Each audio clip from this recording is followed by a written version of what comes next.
Hello friends, welcome to study IAS lane. हम cover कर रहे थे एंशंट हिस्ट्री को थ्रू एनसीईआरटीज़ और जिसमें हम बात कर चुके थे प्री हिस्टोरिक पीरियड, जिसमें हमने पैलियोलिथिक, मेसोलिथिक, नियोलिथिक पीरियड को कवर किया था। साथ ही हमने कवर किया था हड़प्पन सिविलाइजेशन को, वैदिक कल्चर, लेटर वैदिक पीरियड, ये सब हम कवर कर चुके थे। तो उसके बाद आता है हमारा मौर्य पीरियड। पर मौर्य पीरियड से पहले चूंकि हम आर.एस. शर्मा को बेस बना के और तब ये सीरीज़ कवर कर रहे हैं, तो उसमें सबसे पहले दिया हुआ है बुद्धिज़्म और जैनिज़्म। ठीक है, तो आज हम बात करेंगे बुद्धिज़्म और जैनिज़्म की और उसको कवर करने की कोशिश करेंगे। बट एक डिस्क्लेमर पहले ही है कि एनसीईआरटीज़ में जो जैनिज़्म और बुद्धिज़्म को लेके आजकल यूपीएससी क्वेश्चंस पूछता है, तो वो सारे क्वेश्चंस कवर नहीं होते हैं, हमें दूसरे सोर्सेज को भी रेफ़र करना पड़ेगा। क्योंकि ये सीरीज़ जो है सिर्फ एनसीईआरटीज़ की से रिलेटेड है, इसलिए हम इस सीरीज़ में सिर्फ उतना ही कवर करेंगे जितना कि एनसीईआरटी में दिया हुआ है। उसके बाद जैनिज़्म और बुद्धिज़्म को लेके प्रीलिम्स पर्सपेक्टिव से हम एक अलग से टॉपिक बनाएंगे, जिसमें हम जैनिज़्म और बुद्धिज़्म से रिलेटेड जितने भी फैक्ट्स आते हैं उन सब को हम कवर करेंगे। ठीक है, तो ज़्यादा बातें नहीं करेंगे और चलिए इस सीरीज़ को शुरू करते हैं। तो हमारा चैप्टर कौन सा था? हमारा नेक्स्ट चैप्टर है हमारा जैनिज़्म और बुद्धिज़्म वाला, है ना। तो देखो, इसमें सबसे पहले हम कुछ क्वेश्चंस देख लेते हैं जो कि हमने यहाँ प्री के क्वेश्चंस नहीं किए हैं, क्योंकि प्री के क्वेश्चंस अलग से करेंगे। तो यहाँ पे मैंने मेंस के क्वेश्चंस ऐड कर लिए हैं। तो इसमें हमें क्या क्या चीज़ें ध्यान रखनी है पढ़ते हुए किसी चैप्टर को। जैसे इसमें पूछा गया है कि chief features of Mahayana Buddhism का क्या है, तो इसके बाद अब वो हीनयान बुद्धिज़्म के पूछ सकता है फीचर्स, है ना। और ये नहीं देखना है कि ये क्वेश्चन इतना ज़्यादा पुराना है तो क्या ये रेलिवेंस रखता है आज के टाइम पे, तो बिल्कुल रखता है। यूपीएससी में क्वेश्चंस रिपीट होते हैं, बिल्कुल होते हैं। ठीक है, सेकंड क्वेश्चन पूछा गया है कि बुद्धिस्ट जो स्तूपा आर्ट है, अर्ली बुद्धिस्ट स्तूपा आर्ट है, उसके मोटिव्स और नैरेटिव्स कैसे वो बुद्धिस्ट आइडिया को शो करते हैं। तो इससे ही समथिंग रिलेटेड क्वेश्चन जो 2022 में पूरी तरह से नहीं बोलेंगे, लेकिन फिर भी जो बुल वाला स्ट्रक्चर का क्वेश्चन पूछा गया है कि मतलब एशियंट टाइम से हम यूज़ करते आ रहे हैं, उसका कुछ significance something like that. I do not remember the question exactly. Third question पूछा गया है कि जो पाला पीरियड है उनका वो जो बुद्धिज़्म को लेके मतलब उनका फेज जो था वो सबसे ज़्यादा सिग्निफिकेंट था। तो ये चैप्टर जब हम पाला पीरियड को कवर करेंगे तो आई विल शो कि एनसीईआरटी से लिया गया है ये क्वेश्चन। नेक्स्ट है कि बुद्धा की टीचिंग्स के बारे में बताया गया है कि उनकी जो टीचिंग जो आज भी रेलिवेंस रखती है और क्यों रखती है, तो वो भी हमें डिस्कस करना है। ठीक है, तो ये सारी चीज़ों को ध्यान में रखते हुए हमें किसी टॉपिक को कवर करना चाहिए। तो चलिए शुरुआत करते हैं हमारे जैनिज़्म और बुद्धिज़्म की। सबसे पहले दिया हुआ है एनसीईआरटी में कि कॉज ऑफ ओरिजिन क्या है उनके। तो सबसे पहला कॉज दिया गया है कि वो कॉम्प्लेक्स वैदिक रिलीजन था। यानी क्या था कि वर्ण सिस्टम, जो लेटर वैदिक पीरियड में हमने देखा कि वर्ण सिस्टम शुरू हो चुका था। ब्राह्मण, क्षत्रियास, वैश्य और शूद्र आते थे, जिसमें शूद्रास तो जो सबसे नीचे कैटेगरी में माना जाता था। उसके बाद जो हमारी अपर 3 जो कैटेगरीज थी उनमें द्विजा सिस्टम होता था। द्विजा का मतलब होता है जिनका कि 2 बार बर्थ हो चुका हो, यानी एक बार वो बायोलॉजिकल मदर से बर्थ लेते हैं और सेकंड टाइम बर्थ माना जाता है जब वो उपनयन संस्कार यानी जनेऊ धारण करते हैं। तो वो वाला सिस्टम, जो जनेऊ धारण करना या उपनयन संस्कार जो होता है, उसके लिए शूद्रों को बिल्कुल भी परमिशन नहीं होती है। वही वर्ण सिस्टम में सबसे ऊपर ब्राह्मणों का ही डोमिनेंस होता है। तो क्षत्रिय और वैश्यों को हमेशा टैक्स पे करना पड़ता है, लेकिन उनको उतनी जो सोशल रिकॉग्निशन मिलनी चाहिए वो नहीं मिलती है। तो इन सारी कॉम्प्लेक्सिटीज़ का भी एक रीज़न होता है कि जो वैदिक रिलीजन में जो कॉम्प्लेक्सिटी थी, तो उसका भी एक रीज़न है कि बुद्धिज़्म या जैनिज़्म जो है वो उभर के सामने आया। सेकंड था कि Kshatriyas reaction against dominance of Brahmanism. इसमें क्या था कि ब्राह्मण अपने आप को सबसे ज़्यादा ऊपर मानते थे। उसके बाद जब किसी भी राजा को जो है अपना जब रूल वहाँ पे एस्टेब्लिश करना होता था, तो उनको यज्ञ करवाने पड़ते थे। हमने देखा था कि जो रासव यज्ञ होता है, अश्वमेधा यज्ञ होता है, उसमें भी ब्राह्मण जो होते हैं वो फिर प्रीचिंग करते हैं और उसके बाद उनको बहुत सारा उनको दान देना पड़ता है, दान दक्षिणा। और उसके बाद भी उनकी सुपरमेसी जो है क्षत्रियों की वो स्थापित नहीं हो पाती, उन सुपरमेसी हमेशा ब्राह्मणों की रहती है। तो क्षत्रियों में भी कहीं ना कहीं उसको लेके एक रिएक्शन होता है। तीसरा क्या होता है कि जो संस्कृत लैंग्वेज का यूज़ होता था, हमने देखा था कि जो वैदिक पीरियड है, वैदिक लिटरेचर है, उसमें वो लोग संस्कृत लैंग्वेज का यूज़ करते हैं। और साथ ही साथ उन वेदास को जो है उनकी स्टडी पे भी रेस्ट्रिक्शंस लगा दिए जाते हैं। जो शूद्रा क्लास होती है वो बिल्कुल स्टडी नहीं कर पाती हैं। जो वैश्य क्लास होती है वो कर लेती है, लेकिन उतना ज़्यादा उसमें नहीं होता है, ठीक है।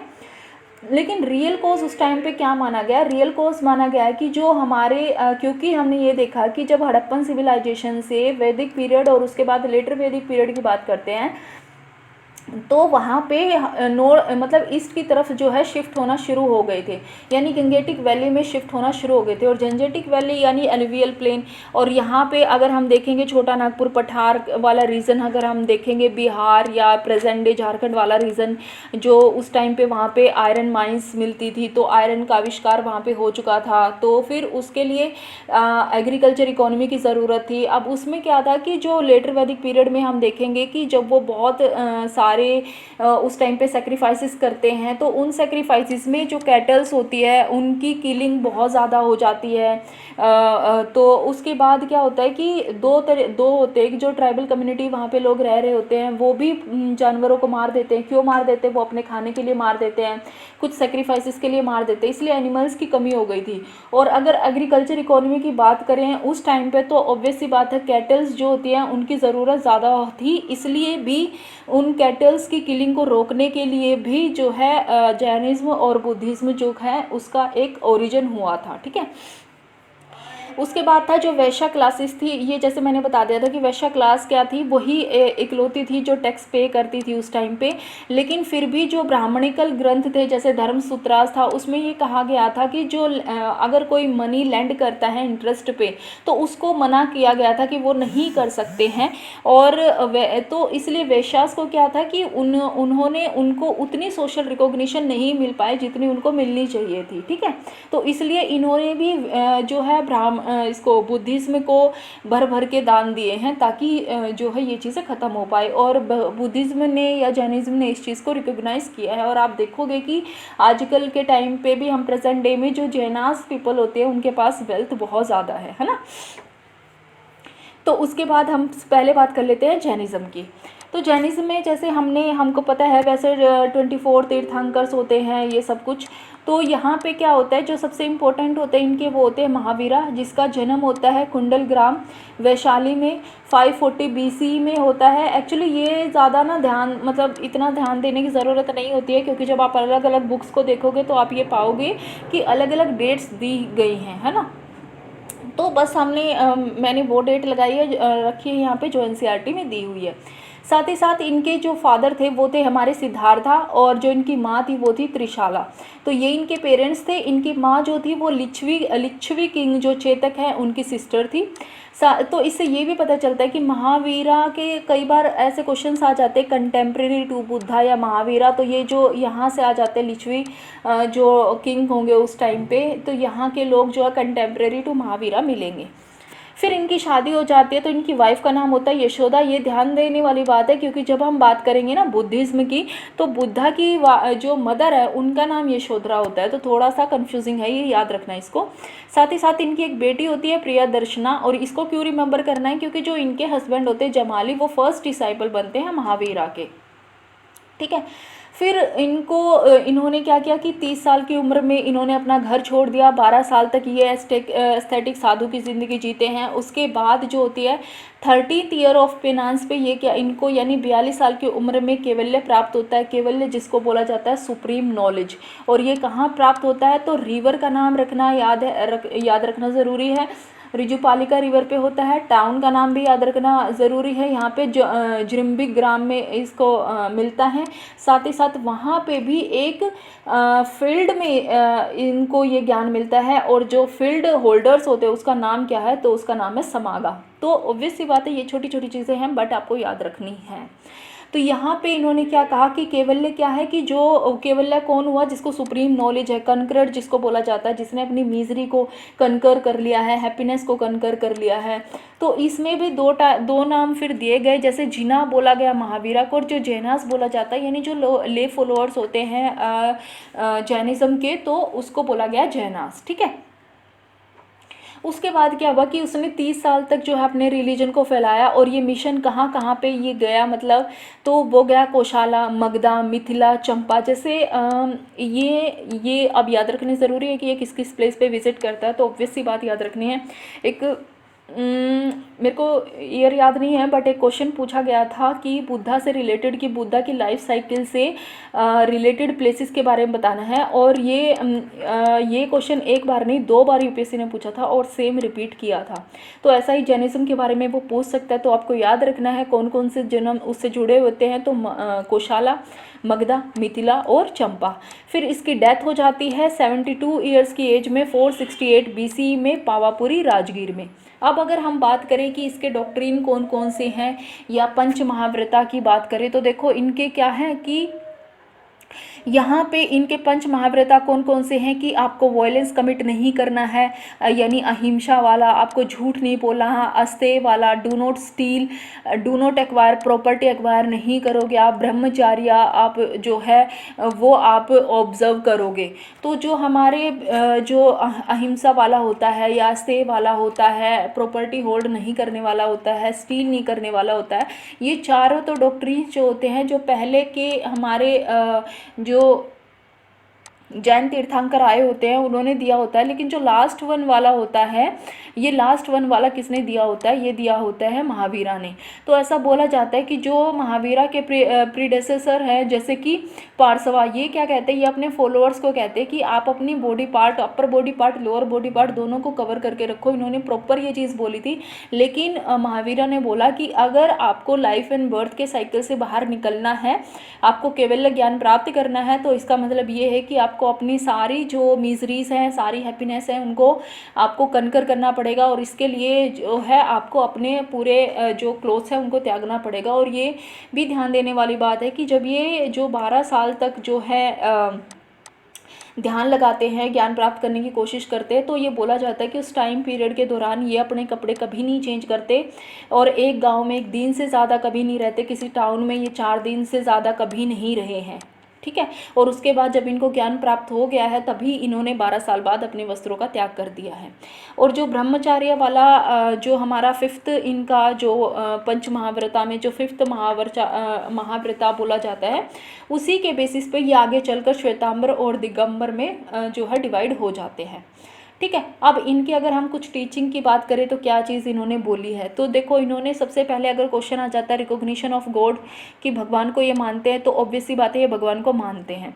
यहाँ पे ये बुद्धिज़्म से अलग होते हैं क्योंकि उनका मानना नहीं होता है ऐसा कुछ, क्योंकि बुद्धा जो होते हैं उन्होंने ऐसी चीज़ों को कभी भी मतलब ऐसे क्वेश्चंस का आंसर करने की कोशिश ही नहीं की। उन्होंने जो प्रत्यक्ष दिख रहा है संसार में उसको जो है उससे रिलेटेड क्वेश्चंस को मिस्ट्रीज़ को सोल्व करने की कोशिश की है, लेकिन मिस्टीरियस वर्ल्ड के बारे में वो ज़्यादा बात नहीं करते। तो जैना क्या करते हैं, क्या ये रिकॉग्नाइज़ करते हैं गॉड को? अगर क्वेश्चन आता है ऑब्वियस सी बात है ये रिकॉग्नाइज़ करते हैं, लेकिन उनको रखते हैं अंडर जिना, यानी जिना सबसे ऊपर है, उसके बाद भगवान आते हैं। साथ ही साथ ये अगर हम कहें बात करें कि वर्ण सिस्टम की, तो इन्होंने वर्ण सिस्टम को उतनी तरीके से मतलब अपोज नहीं किया जैसे कि बुद्धिज़्म ने किया है। ये क्या मानते थे कि इनका मानना था वर्ण सिस्टम में, ये कहते थे कि अगर आप किसी पर्टिकुलर वर्ण में आपका बर्थ हुआ है तो वो इसलिए हुआ है क्योंकि आपने प्रीवियस लाइफ में ऐसे काम किए हैं। तो फिर इनका मानना था कि अब इससे कैसे बाहर निकलोगे, तो आप इस चीज़ से बाहर निकल सकते हो बाय लिबरेशन, यानी आप लिबरेशन अटेंड कर सकते हो। और लिबरेशन भी लोअर कास्ट वाले पीपल भी लिबरेशन को अटेंड कर सकते हैं, एज वेल एज वुमेन भी, और यहाँ तक कि चंडाला भी कर सकते हैं। अब इनसे पूछा गया कि अच्छा लिबरेशन फिर हम कैसे अचीव कर सकते हैं, तो क्या कोई रिचुअल करना पड़ेगा? तो रिचुअल्स में इनका बिलीव नहीं था, यानी कोई रिचुअल्स नहीं करना पड़ेगा। यहाँ ये सेम है बुद्धिज़्म से, क्योंकि वहाँ भी रिचुअल्स जो है उनको अननेसेसरी थिंग्स बोला गया है। तो लिबरेशन कैसे अचीव कर सकते हैं? लिबरेशन हम अचीव कर सकते हैं जब हम फुल नॉलेज या फुल एक्शन को जब हम एक्वायर कर लेंगे, तब हम लिबरेशन को अचीव कर सकते हैं।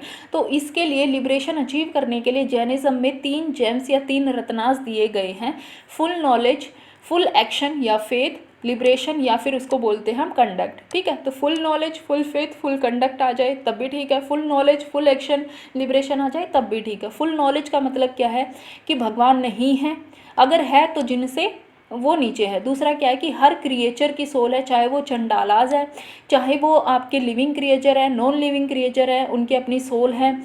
एक्शन और फेथ का मतलब क्या है कि जो महावीरा ने आपको जो टीचिंग्स दी हैं, जो विस्डम दी हैं आपको, आप उनमें बिलीव रखते हो। और तीसरा होता है लिबरेशन, यानी कि कंडक्ट, यानी कि आप ये मतलब इस साइकिल से फिर बाहर निकल जाते हो, अचीव कर लेते हो, अपनी मिजरीज को कनकर कर लेते हो। ठीक है, उसके बाद अगर हम बात करें कि जैनिज्म जो है उसकी स्प्रेड कैसे कैसे होती है, तो देखो इनकी सबसे पहली बात तो क्या है कि बुद्धिज्म और जैनिज्म दोनों की जब हम बात करें तो यहाँ जो फॉलोअर्स होते हैं उनमें मैन भी होते हैं और वुमेन भी होते हैं, ऑब्वियस सी बात है। इनके फॉलोअर्स जो होते हैं ना, देखो दो टाइप के फॉलोअर्स होते हैं। एक तो वो जो मोंक्स वगैरह बन जाते हैं, फिर इनकी प्रीचिंग्स को वो हर जगह फैलाते हैं। दूसरे होते हैं ले फॉलोअर्स, उनको हम बोलते हैं कि जो कि मतलब जैसे कि हम हाउस होल्ड पीपल में वो अपनी सारी ज़िंदगी जो है वो बिताते हैं उसके बाद, लेकिन वो जैनिज्म को फॉलो करते हैं। जैसे कि अगर हम बात करें जो तारक मेहता का उल्टा चश्मा है, जो जेठालाल दिखाया गया है, वो जो है हमारा फॉलोअर, ले फॉलोअर है, क्योंकि वो सारे मतलब जैनिज्म को फॉलो तो करता है लेकिन उस तरीके से पूरा ये ब्रह्मचार्य और ये सारी चीज़ें फॉलो नहीं करता है। ठीक है, तो दो ये फॉलोअर्स होते हैं। इनके जो फॉलोअर्स होते हैं मेन, उनके संग बना दिए जाते हैं। उनका काम होता है कि वो सारी प्रीचिंग्स को इधर उधर फैलाएं। उसके बाद जो है जैनिज्म की अगर हम बात करें तो सबसे पहले हम देखते हैं कि जैनिज्म जो है वो साउथ इंडिया में सबसे पहले हमें नज़र आता है। वो भी चंद्रगुप्त मौर्य के टाइम पे नज़र आता है। उसका एक रीज़न तो बोला जाता है कि चंद्रगुप्त मौर्य जो है अपने बेटे को गद्दी देने के लिए वहाँ पे चला जाता है। एक ये रीज़न मतलब सबसे ज़्यादा माना जाता है कि नॉर्थ इंडिया में उस टाइम पे फेमाइन आया था, और वो भी 12 साल के लंबे टाइम के लिए फेमाइन आया था। तो उस टाइम पे चंद्रगुप्त मौर्य भद्रबाहु के साथ जो है वो साउथ इंडिया की तरफ चले जाते हैं। कहाँ पे? कर्नाटका यानी श्रवण बेलगोला में चले जाते हैं। और यहाँ पे फिर वो क्या करते हैं, यहाँ पे फिर वो कैवल्य प्राप्त करने की कोशिश करते हैं। ठीक है, और यहाँ पे उसके बाद जो भद्रबाहु के साथ जब जो फेमाइन ख़त्म हो जाता है और उसके बाद जब ये लोग वापस आते हैं यहाँ पे मगधा में, तो यहाँ पे क्या होता है, भद्रबाहु और स्थूलभद्र के जो डिसाइपल्स होते हैं इनके बीच में कन्फ्लिक्ट हो जाती है। तो जिसको रिजोल्व करने के लिए फर्स्ट जैना काउंसिल पाटलिपुत्र में हेल्ड की जाती है। ठीक है, तो अगर हम इसको मैप पे समझने की कोशिश करें तो कैसे होगा, देखो मैप पे ज़्यादा ध्यान नहीं देना है कि कैसा बना हुआ है, हमें सिर्फ अपने काम से मतलब रखना है। तो ये वाला रीज़न हो गया, यानी मगधा वाला रीज़न हो गया। यहाँ पे सबसे पहले हमारा आया है, यहाँ से फैला है। कहाँ पे? साउथ इंडिया की बात करें तो कर्नाटका में, कर्नाटकाज में यहाँ पे जो मतलब इनकी जो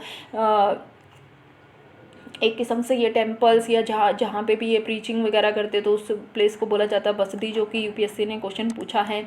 उसके बाद जो है अगर हम बात करें तो फिर उसके बाद ये आता है हमारा कलिंगा वाले रीजन में आता है। कलिंगा वाले रीजन में 4th सेंचुरी BC में ये पहुंचता है। और इसको हम देखते हैं कि जो कलिंग के राजा होते खारवेल, यानी 1st सेंचुरी BC की बात करें तो वो इसको जो है संरक्षण प्रदान करते हैं। उसके बाद जो है 2nd सेंचुरी से 1st सेंचुरी BC में ये तमिलनाडु में पहुंच जाता है और सबसे लास्ट पहुंचता है ये गुजरात, राजस्थान, मालवा वाले रीजन में, लेकिन आज तक यहाँ पे वो सरवाइव कर रहा है। ठीक है, उसके बाद अगर हम बात करें कि जैनिज्म ने क्या कंट्रीब्यूट किया है, तो सबसे पहले क्या है, देखो इसने संस्कृत लैंग्वेज को डिस्कार्ड किया है। हालांकि बुद्धिज्म या जैनिज्म के जब हम ग्रंथों की बात करते हैं ना, तो इन्होंने लेटर टाइम पे संस्कृत लैंग्वेज का यूज़ करना शुरू कर दिया है, उसमें भी ग्रंथ लिखे हैं।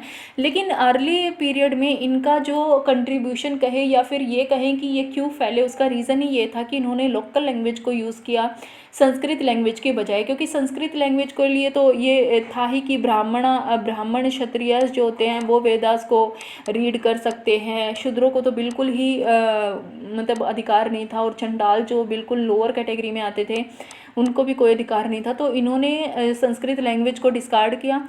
साथ ही साथ इन्होंने अडॉप्ट किया लोकल लैंग्वेज को, कौन सी? प्राकृत लैंग्वेज को अडॉप्ट किया। और जो बुद्धा थे उन्होंने पाली लैंग्वेज को अडॉप्ट किया।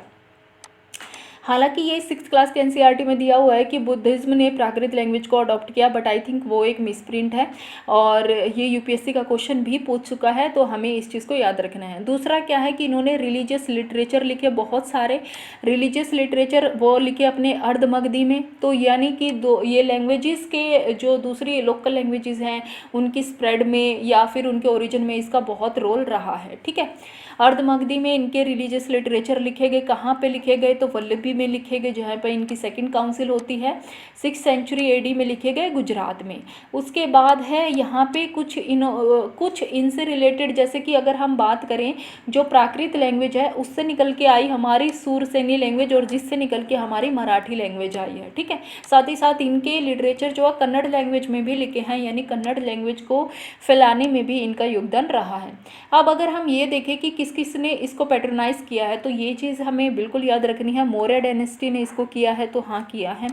खारवेल ने किया है, तो ये उड़ीसा वाले रीजन में हमने देख ही लिया है, ये खारवेल थे यहाँ पे कलिंगा वाले रीजन में। उसके बाद कुछ जो साउथ इंडिया में किए हैं, तो ऑब्वियस सी बात है जब चंद्रगुप्त मौर्य साउथ इंडिया में गया है तो उसके बाद ये कर्नाटका वगैरह में फैला है, तो वहाँ पे इन्होंने इनका कौन कौन सी डायनेस्टी हैं तो ये याद रखना है।